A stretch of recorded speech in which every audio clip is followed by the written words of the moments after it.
Bhoot FM. The night comes alive with Graminphone.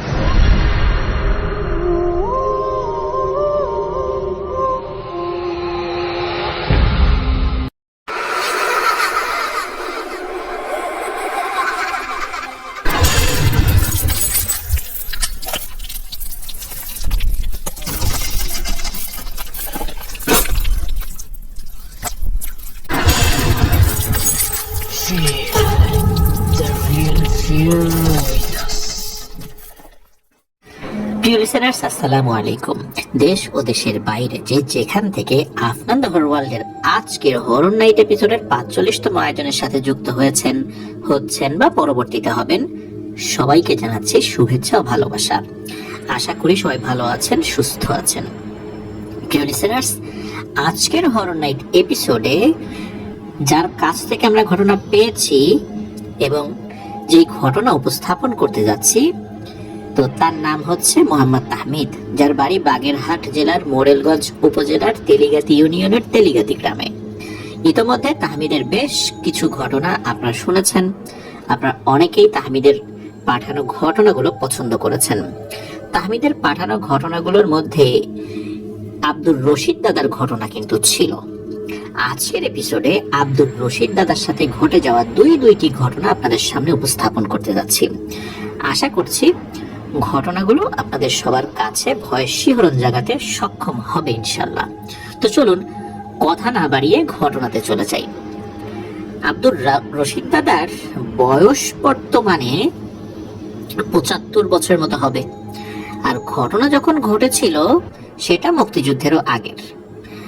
আর ওই সময়ে ওনার বয়স 15 থেকে 17 বা এরকম হবে আর কি। আব্দুর রশিদ দাদা নিজেও আসলে এক্সাক্ট বলতে পারেন ওনার অ্যাকচুয়াল বয়স কত, কারণ আসলে ওনারা তো ওইভাবে হিসাব করে জন্মদিন বা সালগুলো মনে রাখতেন না।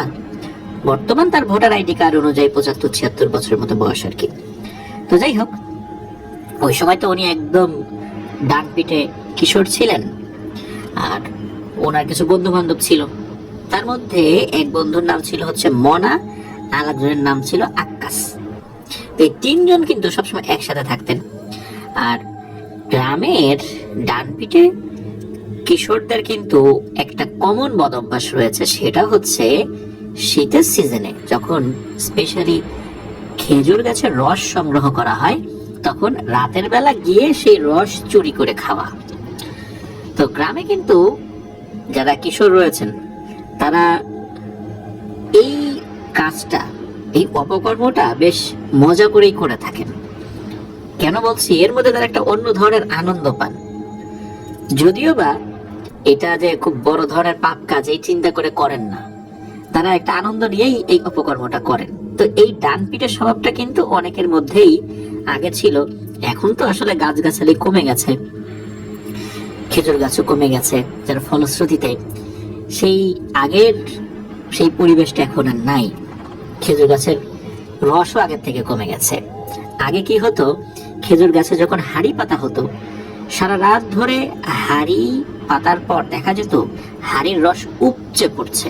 আর এখন কি হয়, আধা হাড়ি রসও কিন্তু হয় না। তো যাই হোক, রসেরও আধিক্য ছিল, ঠিক তেমনি ডান পিঠে কিশোরদেরও আধিক্য ছিল, যারা পাল্লা দিয়ে রস চুরি করে খেত। তো ওনাদেরও কিন্তু এই বদ অভ্যাস ছিল। তো একবার কি হলো, রাতের বেলা তারা রস চুরি করবেন বলতে চুরি করে বাসায় আনবেন না, মানে ওখান থেকেই খেয়ে হাড়িটা আবার যথাস্থানে রেখে দেবেন আর কি। তো এই আব্দুর রশিদ দাদার বাড়ি থেকে তার অন্য দুই বন্ধুর বাড়ি অনেক দূরে ছিল, বিষয়টা এরকম না, পায়ে হেঁটে 10 মিনিটের পথ। আর মনা এবং আক্কাসের বাড়ি আবার পাশাপাশি ছিল। তো আগে থেকেই তো কথা বলা ছিল। তো আব্দুর রশিদ দাদা রাতের বেলা ওই মনা এবং আক্কাসকে ডাকতে যাবেন। তো পরিকল্পনা ছিল রাত অনেক গভীর যখন থাকবে, মোটামুটি রাত 2-2:30 এই সময়, কারণ ওই সময় হাড়িতে রস একদম মানে টইটুম্বুর অবস্থা থাকে আর কি। আর ওনারা যেমন ডান পিঠে ছিলেন, সাহসীও ছিলেন মারাত্মক। ভয় ডর বলতে আসলে কি জিনিস এটা ওনারা আসলে টেরি পেতেন না। তো যাই হোক, রাত যখন নেমে আসলো, পরিকল্পনা অনুযায়ী আব্দুর রশিদ দাদা অন্য দুইজনকে ডাকতে গেলেন। ডাকতে যাওয়ার পথে কোনো ধরনের কোনো সমস্যা হয়নি, একদম স্বাভাবিকভাবেই তাদেরকে ডেকে হাঁটা শুরু করেছেন। তো ওই রাত্রে আকাশে চাঁদ থাকলেও কুয়াশা ছিল বেশ অনেক, 3-4 হাত দূরে কোনো কিছু ভালো করে বোঝা যাচ্ছিল না। যতদূর মনে পড়ে আব্দুর রশিদ দাদা বলেছেন আর কি, তার যতটুকু স্মৃতি, সময়টা ছিল জানুয়ারি মাস। আর জানুয়ারি মাসে কিন্তু প্রচন্ড ঠান্ডা পড়ে, আর ওই সময় তো গাছগাছালিও বেশি ছিল, ঠান্ডাও বেশি পড়তো। আর গ্রামে তো এমনিতেই ঠান্ডা একটু বেশি পড়ে। আর ওই সময় মুক্তিযুদ্ধের আগে ওই গ্রামে বাড়িঘর তো এরকম এত ঘনবসতি ছিল না, ওই সময় তো অনেক ফাঁকা ফাঁকা বাড়ি ছিল, একটা বাড়ি থেকে অন্য বাড়ির দূরত্ব অনেক বেশি ছিল। তো গভীর রাতে তো 3 জন হেঁটে চলছেন, চারদিকে ঝিঝি পোকার ডাক, আবার শেয়াল বন বেড়ালের ডাকও কিন্তু চারদিক থেকে ভেসে আসছে কিছু সময় পর পর। মানে এক ধরনের অন্যরকম পরিবেশ, এক ভয়ঙ্কর প্রাকৃতিক পরিবেশ বিরাজ করছিল চারদিকে। আর 3 জন তো কোনো ভয় ডর ছাড়াই কাজ করে যাচ্ছেন, মানে এগিয়ে যাচ্ছেন। তো এভাবে হাঁটতে হাঁটতে ফাঁকা জায়গাগুলো পেরিয়ে গ্রামের শেষ দিকে একটা জায়গায় আসেন, ওখানে জোড়া খেজুর গাছ ছিল একটা। ওই খেজুর গাছের রস আবার খুব বেশি হতো আর কি। তো ওনারা ওই যে জোড়া খেজুর গাছ যেখানে, ওই জায়গার কাছে পৌঁছে যান। চারদিকে তো নীরবতা, আর চাঁদের আবছা আলো, কুয়াশা তো রয়েছেই, তবে খেজুর গাছের কাছে আসার পরেও মনে হচ্ছে যে কুয়াশাটা এইখানে কিছুটা কম। আব্দুর রশিদ দাদা বলেছেন ওরা যখন রওনা করেছেন তখন কুয়াশাটা কিন্তু বেশি ছিল, কিন্তু খেজুর গাছের ওখানে বেশ পরিষ্কার মনে হয় আর কি, আশেপাশে বেশ কিছুটা জায়গা আর কি, পাশেই তাল গাছ রয়েছে, তাল গাছের কাছে আবার খেজুর গাছ রয়েছে। তো ওনারা যখন খেজুর গাছের কাছে আসে তখন আব্দুর রশিদ দাদা আবার গাছে অন্য 2 জন থেকে ভালো মানে উঠতে পারতেন আর কি। তো আব্দুর রশিদ দাদার বন্ধুরা এই যে মনা এবং আক্কাস, ওনারা কি করেছেন, আব্দুর রশিদ দাদাকে গাছে উঠিয়ে দিয়েছেন, যে উনি উঠে গিয়ে ওই রসের যে হাড়ি বা ঠিলা বলে ওনার আঞ্চলিক ভাষায়, ওই ঠিলাটা দাদার নিচে নিয়ে আসবেন, তারপর 3 জন মিলে খাবেন। আবার আব্দুর রশিদ দাদা উপরে গিয়ে ওই ঠিলাটা বা হাড়িটা পেতে আসবেন। আব্দুর রশিদ দাদা তো ওই জোড়া খেজুর গাছে ওঠার জন্য প্রস্তুতি নিয়েছেন। তো দাদার বর্ণনা অনুযায়ী গাছ দুটো মোটামুটি বেশ ভালোই লম্বা ছিল। দাদা গাছে ওঠা শুরু করলেন, আর তার 2 বন্ধু মনা এবং আকাশ ওরা নিচে দাঁড়িয়ে আছেন। তো দাদা গাছ বেয়ে উঠতে উঠতে একদম ওই গাছের মাথার দিকে ওই হাড়ির কাছে পৌঁছে গেলেন। এবার দাদা যখন ওই হাড়িতে হাত দেবেন তখন একটা জিনিস উনি খেয়াল করলেন, দেখলেন যে চোখের সামনে ওই হাড়ির পাশ ঘেঁষে একটা চিকন সুতার মতো কিছু একটা একবার সামনে আসছে আবার সরে যাচ্ছে, একবার সামনে আসছে আবার সরে যাচ্ছে। তো চিকন সুতার মতো জিনিসটা, এই জিনিসটা অন্য 8-10টা সুতার মতো স্বাভাবিক সুতা ছিল না। মনে হচ্ছে এই সুতাটা এমন যে এটার জীবন রয়েছে, এটা নড়াচড়া করছে, এটা মনে হচ্ছে এর মধ্যে স্নায়ু রয়েছে, এটা কোনো কিছু খুঁজছে, কোনো জায়গায় লাগলে হয়তো সেখান থেকে শুষে খেয়ে ফেলবে। যেমনটা মশা তার সুর শরীরের মধ্যে ঢুকিয়ে দিয়ে রক্ত শুষে খায়, মনে হচ্ছে এটা একটা সুর জাতীয় কিছু, ওইটা এইখানে এসেছে। আর এই জিনিসটা সোনালী রঙের, বেশ চকচক চকচক করছিল, চাঁদের আলোতে এই জিনিসটা আরো বেশি জ্বলছিল। এই দৃশ্য দেখে দাদা প্রথম দিকে চিন্তা করেছেন যে অনেক সময় ওই যে ঘুড়ির সুতা কেটে যায়, ঘুড়ি আবার খেজুর গাছে বেঁধে থাকে, সেইটা সুতা এরকম হচ্ছে কিনা, কিন্তু না, সুতা তো এরকম কিলবিল করবে না, একটা মাত্র সুতা কিন্তু কিলবিল করছে, মনে হচ্ছে সামনে আসছে এবার পেছনে সরে যাচ্ছে। তখন দাদা একটু ভয় পান যে জিনিসটা আসলে কি, আর উনি নিচে ওনার 2 বন্ধু মনা এবং আকাশকে বলছেন যে এই তোরা কি কিছু দেখতে পাচ্ছিস, এই দেখ আমি কি যেন একটা দেখতেছি। তখন ওনারা আবার নিচ থেকে বলেন হ্যাঁ তাই তো, আমরা তো দেখতেছি ওই সুতা, এই সুতা আবার কোত্থেকে আসলো রে। যেহেতু শীতের রাত, ওই সুতা কিছু দূর গিয়ে তো দেখা যাচ্ছে না যে ওইটার উৎসটা আসলে কোথায়, এই জন্য ওনারাও বলতে পারছেন না যে কোথায়, কারণ ওইটা কাছাকাছি জায়গায় একটু চকচকে ভাব থাকলেও দূরে তো অন্ধকার, ওইখানে তো আসলে বোঝা যাচ্ছে না জিনিসটা কোত্থেকে আসছে। তখন দাদা কি করেন, আর ওই হাড়িটা পারেন না, উনি দ্রুত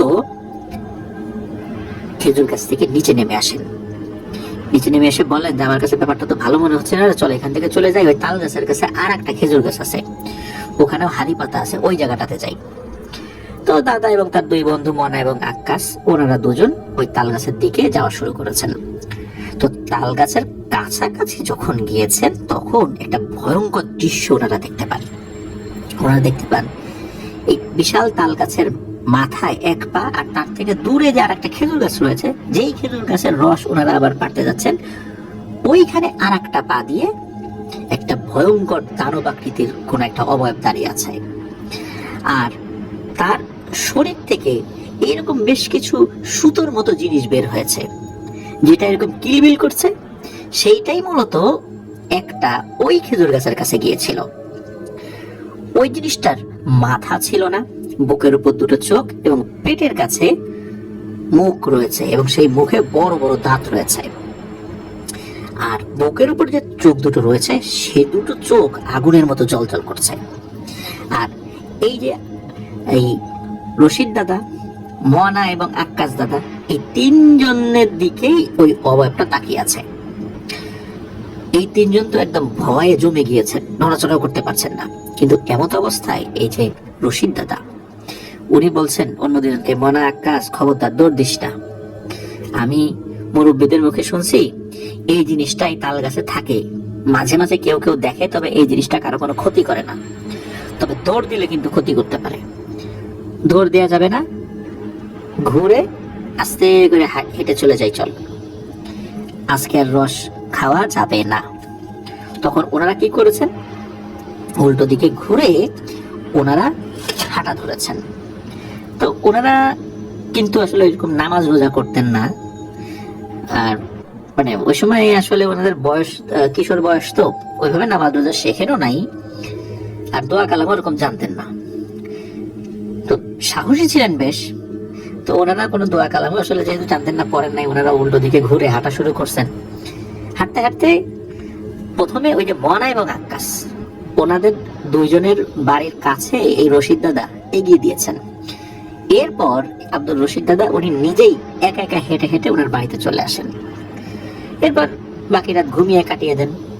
ওই দুই বন্ধুর একটু জ্বর হয়েছিল, কয়েকদিন পরে সেটা ঠিকও হয়ে যায়, ঝাড়ফুঁকও করতে হয়নি। কিন্তু এই আব্দুল রশিদ দাদার কোনো জ্বর বা অন্য ধরনের কোনো সমস্যাও হয়নি। আর এটার ফলে তাদের উপর যে কোনো কিছু আসর করেছে বিষয়টা এরকমও না। তবে ওই এলাকাতে যারা ওই সময় মুরব্বীরা ছিলেন, তারা বলেছেন তারাও বিভিন্ন সময় এই জিনিসটা দেখেছেন, তবে কারো কোনো ক্ষতি করেনি। মানে হঠাৎ করে চলার পথে দেখেছে, দেখলে কেউ কেউ অজ্ঞান হয়ে গেলেও তার উপর যে আসর করেছে বিষয়টা এরকম না। তবে কেউ মারাও যায়নি, বড় ধরনের কোনো ক্ষতি হয়নি। আর ওখান থেকে মূলত ভয় পাওয়া লোকের অভাব নাই, তবে মারা গিয়েছে এমনটা আসলে শোনা যায়নি। আর বহু বছর ধরে ওই জিনটা ওখানেই রয়েছে। স্থানীয়ভাবে ওই জিনটাকে ব্রহ্মদৈত্য জিন বলা হয়। যদিও বা ব্রহ্মদৈত্য জিনের সাথে এই জিনের আসলে অনেক পার্থক্য রয়েছে। সাধারণত ব্রহ্মদৈত্য জিন আমরা দেখতে পাই শ্মশান বা এই টাইপের জায়গাগুলোতে থাকে। সাধারণত তাল গাছে ব্রহ্মদৈত্য জিন থাকলে ব্রহ্মদৈত্য জিনগুলোর যে বৈশিষ্ট্য সেটার সাথে এটা মেলে না। আর এগুলোকে মূলত আমরা স্থানীয় ভাষায় কল্লা কাটা দেও, স্কন্ধ কাটা, নীলকণ্ঠে এগুলো বলে থাকি।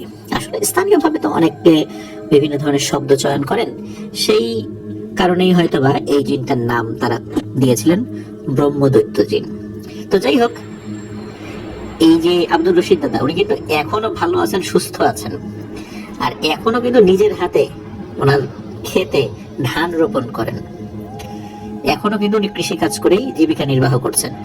ওনার আগের ঘটনা যখন আমরা প্রচার করেছিলাম, তাহমিদ কিন্তু ওনার কাছে গিয়েছে এই ঘটনা শুনিয়েছিলেন এবং উনি খুব খুশি হয়েছিলেন, যার ফলশ্রুতিতে উনি আরো ঘটনা, ওনার নিজের সাথে ঘটে যাওয়া ঘটনা তো রয়েছে ওনার দীর্ঘ এই জীবনে, সেই সাথে ওনার পরিচিত তো অনেকে রয়েছেন, তাদের সাথে অনেক ঘটনা ঘটেছে, সেগুলো কিন্তু তাহমিদ ভাইকে উনি জানাচ্ছেন। কারণ ওনার এই ঘটনা আমাদের এত লক্ষ লক্ষ লিসেনাররা শুনছেন, এটা জেনেও উনি খুব পছন্দ করেছেন।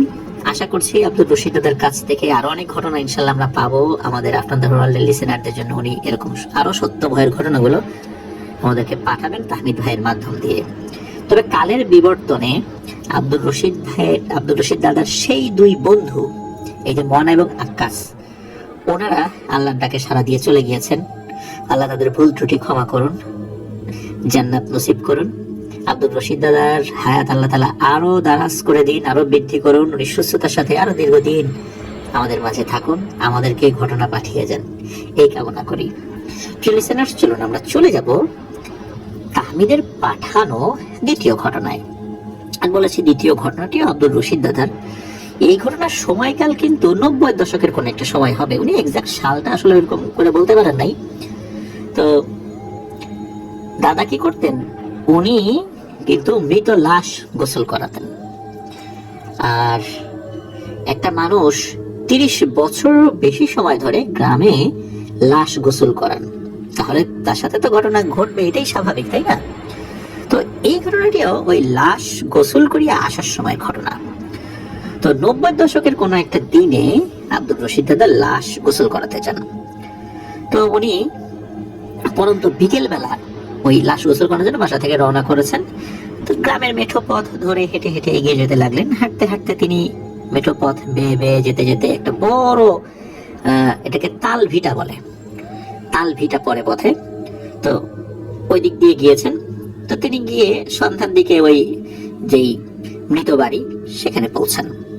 তারপর তিনি তার মতো করে লাশকে ঘরের বাইরে নামিয়ে লাশকে গোসল করিয়ে কাফন পরিয়ে ঠিক যেভাবে শেষ বিদায় দেওয়ার জন্য যা যা করার দরকার তিনি সেটাই করেন।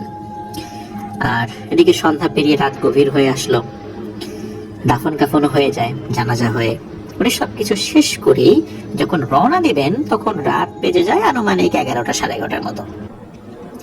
আর 90-এর দশকে এই গ্রামগুলোতে রাত 11টা 11:30 মানে তো বুঝতেই পারছেন অনেক রাত। চারদিকে শুনশান নীরবতা বিরাজ করছে, আশেপাশে কোনো মানুষজন নাই। তো দাদা রওনা করেছেন বাড়ির পথে। আর আমরা তো আগে বলেছি আব্দুর রশিদ দাদা তো ছোটবেলা থেকেই অনেক সাহসী মানুষ একজন। তো উনি হাঁটা ধরলেন মৃত বাড়ি থেকে তখনকার মতো বিদায় নিয়ে। হাঁটতে হাঁটতে মৃত বাড়ি ছাড়িয়ে বেশ কিছুটা দূরে চলে এসেছেন। রাস্তাঘাটে মানুষজন তো দূরের কথা, একটা শিয়াল কুকুরের সাথেও ওনার দেখা হয়নি, এমন তাদের কোনো শব্দই পাওয়া যাচ্ছে না। অন্ধকারের বুক চিরে এক ফালি চাঁদের আলো বেরিয়ে এসেছে মেঘমালার ভেতর দিয়ে। আকাশে মেঘ ছিল, মাঝে মাঝে চাঁদ ঢেকে যাচ্ছে, বের হচ্ছে চাঁদ, এরকম আর কি অবস্থা। তো সেই আলোতে দাদা তার মতো করে এগিয়ে চলছেন। হাতে আসলে অনেক করে টর্চ লাইট ছিল না ওই সময়। তো এভাবে বেশ কিছু দূর উনি এগিয়ে আসলেন। এতক্ষণে কিন্তু কোনো ভয়ের ঘটনা ঘটেনি। উনি যখন সেই তাল ভিটার কাছে চলে আসছেন তখন মূলত এই ঘটনার সূত্রপাত বলা বাহুল্য যে এই মেঠো পথ ধরে যে রাস্তাটা তার বাড়ি দিকে গেছে ঠিক সেই রাস্তাটি আবার ওই তাল ভিটার মধ্যখান দিয়ে চলে গেছে, মানে ডানে বায়ে দুই পাশেই তাল ভিটা। আর দাদাকে যেতে হলে ওই গভীরতাতে তাল ভিটার ভেতর দিয়েই যেতে হবে। উনি কিন্তু জানতেন যে এই তাল ভিটায় অনেক ভয়ঙ্কর ঘটনা কিন্তু ঘটেছে। তো দাদা বুকের সাহস রেখে গিয়ে চলেন তাল ভিটার রাস্তা দিয়ে। তিনি যখন তাল ভিটার মাঝখান বরাবর আসলেন তখন তিনি দেখলেন ওই তাল ভিটার মাঝখান দিয়ে যে পথ, ওই পথের ঠিক পাশে একটা তাল গাছ, আর ওই গাছের সাথে হেলান দিয়ে কালো একটা অবয়ব বসে আছে আর গো গো শব্দ করছে, আর তার মুখটা কিছু একটা দিয়ে ঢাকা মনে হচ্ছে। উনি বুঝতে পারলেন যে এই অবয়বটা মূলত ঘুমাচ্ছে। মূলত ঘুমানোর ফলে এক ধরনের নাক ডাকার শব্দ, ওই শব্দটা হচ্ছে। তার মুখটা ঢাকা হলেও এই অবয়বটার সাইজে ছিল অনেক বড়, আর হাত পা দেখেই মনে হচ্ছে এটা একটা দানব আকৃতির একটা হাত পা। মানে একটা মানুষের আকার যদি স্বাভাবিক মানুষের আকার থেকেও 20 গুণ বড় হয়, সেটা কেমন হবে? ঠিক ওই রকম। তো দাদা এই জিনিসটা দেখে বুঝতে পারলেন যে দৌড় দিলে এই জিনিসটা ঘুম থেকে উঠে যেতে পারে, শব্দ হতে পারে। আস্তে আস্তে পা টিপে টিপে টিপে টিপে এই জায়গাটা পার হতে হবে। পরে একটা নিরাপদ দূরত্বে গেলে ওইখান থেকে উনি দৌড় দিবেন। আর উনি এটাও জানতেন যে এই টাইপের জিনিসগুলো অধিকাংশ সময় মানুষের ঘাড় মটকে দেয়। আর আরেকটা জিনিস করে যে এরা যদি বুঝতে পারে যে মানুষ দৌড় দিয়েছে, পেছন থেকে এমন এক ধরনের শব্দ সৃষ্টি করে যার ফলশ্রুতিতে সে যদি দোয়া দরুদ পড়ে, দোয়া দরুদ পড়া ভুলে যায়। আর ভুলে গেলে যে অবস্থাটা হবে সেটা হলো তখন এই অবয়বটা তার উপর আক্রমণ করতে পারে। তো উনি তো পা টিপে টিপে আস্তে আস্তে আস্তে আস্তে ওই জিনিসটার ওই জিনিসটাকে ক্রস করে এগিয়ে যাচ্ছেন। তো উনি এগিয়ে যাচ্ছেন, একবার সামনে তাকান আর ডান পাশে ওনার মানে ওনার যে পাশটাতে ওই অভাবটা ছিল ওই অভাবটার দিকে তাকাচ্ছেন, ওইটা উঠে গেল কিনা। তো আস্তে আস্তে ওই জিনিসটা যেখানে শুয়েছিল বা হেলান দিয়ে ঘুমিয়েছিল উনি ক্রস করে চলে গিয়েছেন, কিন্তু ওরকম গো গো শব্দ, নাক ডাকানো শব্দ হচ্ছে। উনি চিন্তা করেন, যাক বাবা বাঁচলাম, ওইটা ঘুমাচ্ছে, এখন দেই একটা দৌড়। তো উনি যখন দৌড় দেবেন কেবল হঠাৎ করে পিছন থেকে থাপ থাপ থাপ এরকম পায়ের আওয়াজ শোনা যায়। এখন যে সে শব্দ নাই, মনে হচ্ছিল যে ভূমিকম্প ওখানে হচ্ছে। একসাথে 20-25টা হাতি যদি মাটির উপর লাফানো শুরু করে এবং পা দিয়ে মাটির উপর আঘাত করতে থাকে, কেমন মনে হবে ওই রকম শব্দ হচ্ছে। দাদা বুঝতে পারলেন যে এই অভাবটা এখন বুঝে গেছে যে আমি ওকে ক্রস করে ফেলছি। এখন এই শব্দ করছে যাতে করে আমি কোনো দোয়া দুরুদ পড়লে সেটা ভুলে যাই। এখন দাদা তো তখন শিশুবেলায় বা কৈশোর বয়সে উনি নামাজ কালাম না পড়লেও পরবর্তীতে তো উনি নামাজ কালাম বা দোয়া দুরুদ উনি সবই শিখেছেন, পড়েছেন, যেটা এখনো করেন উনি। তো উনি তো দোয়া দুরুদ পরে শরীর বন্ধ করে উনি দিয়েছেন এক দৌড়। দাদা চিন্তা করছেন যে এখন কোনোভাবেই হুঁশ হারানো যাবে না, আল্লাহর উপর ভরসা করে সাহস ধরে রাখতে হবে। আর উনি চিন্তা করছেন এই বুঝিয়ে এসে ওনার ঘাড়ের এখানে খপ করে ধরে আর ঘাটটা মটকে দেয়।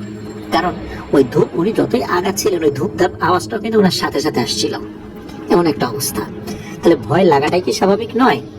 তো দাদা তো দৌড় দিয়েছেন, দোয়া দুরুদ পড়ছেন, আল্লাহর নাম নিচ্ছেন। এটা করতে করতে করতে করতেই উনি ওনার বাড়িতে চলেও আসেন। বাড়িতে এসে তো ডাকাডাকি শুরু করে দিয়েছেন যে এই কে কোথায় আসো, বের হো বের হো। তো বাড়ির লোকজন বের হয়ে আসছে। বের হয়ে আসার পর বলেন যে এই ঘটনা আমি তো এই আসার সময় এই জিনিসটা দেখছি। আর যেহেতু উনি লাশ গোসল করিয়ে এসেছিলেন, তখন পরিবারের কয়েকজনকে বললেন যে পানি গরম করে গোসল করে তারপর ঘরে ঢুকি। এমনিতেও গ্রামে একটা কথা প্রচলিত আছে যে বাইরে থেকে ভয় পেয়ে আসলে হালকা গরম পানিতে গোসল করে তারপর ঘরে ঢুকতে হয়। আর তাছাড়া উনি এমনিতে তো লাশ গোসল করিয়ে আসছিলেন, ওইখান থেকে তো গোসল করার সুযোগ পান নাই। তো যার ফলশ্রুতিতে উনি গোসল এমনিতেও করতেন। তো উনি গোসল করে তারপরে ঘরে ঢোকেন। আর এই ঘটনার পর কিন্তু দাদার কোনো জ্বর আসে নাই বা অসুস্থ হয়েছেন বিষয়টা এরকমও না। অ্যাজ ইউজুয়াল উনি স্বাভাবিকই ছিলেন। তো আব্দুর রশিদ দাদা আমাদের এই যে দুটো ঘটনা যেটা আমরা বললাম, এটাও হয়তো বা ইনশাল্লাহ উনি শুনবেন। শোনার পর আশা করছি উনি খুশি হবেন এবং আরো ঘটনা আমাদেরকে পাঠাবেন। তো লিসেনার্স, এভাবেই আপনাদের কাছ থেকে আমাদের সেই গ্রামের সোদা মাটির গন্ধ লেগে আছে সেই ঘটনাগুলো আমরা বেশি বেশি করে চাই।